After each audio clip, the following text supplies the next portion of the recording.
গণ অভ্যুত্থানের মুখে ক্ষমতাচ্যুত হয়ে ভারতে আশ্রয় নেওয়া সাবেক প্রধানমন্ত্রী ও আওয়ামী লীগ সভাপতি শেখ হাসিনার সঙ্গে সাক্ষাৎ করেছেন যুক্তরাজ্য আওয়ামী লীগের শীর্ষ পর্যায়ের একদল নেতা।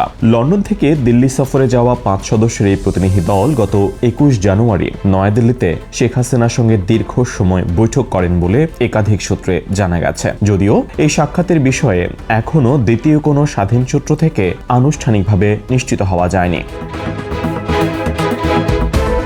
সাক্ষাৎকারী নেতাদের মধ্যে ছিলেন যুক্তরাজ্য আওয়ামী লীগের সভাপতি জালাল উদ্দিন, সাধারণ সম্পাদক সৈয়দ সাজিদুর রহমান ফারুক, যুগ্ম সাধারণ সম্পাদক ও সিলেট সিটি কর্পোরেশনের সাবেক মেয়র আনোয়ারুজ্জামান চৌধুরী, সাংগঠনিক সম্পাদক আহাদ চৌধুরী এবং যুক্তরাজ্য যুবলীগের যুগ্ম সাধারণ সম্পাদক জামাল খান। তারা ভারতে প্রায় 1 সপ্তাহ অবস্থান শেষে 26 জানুয়ারি লন্ডনে ফিরে যান। নাম প্রকাশে অনিচ্ছুক যুক্তরাজ্য আওয়ামী লীগের একাধিক নেতা এই সফর ও সাক্ষাতের বিষয়টি নিশ্চিত করেছেন।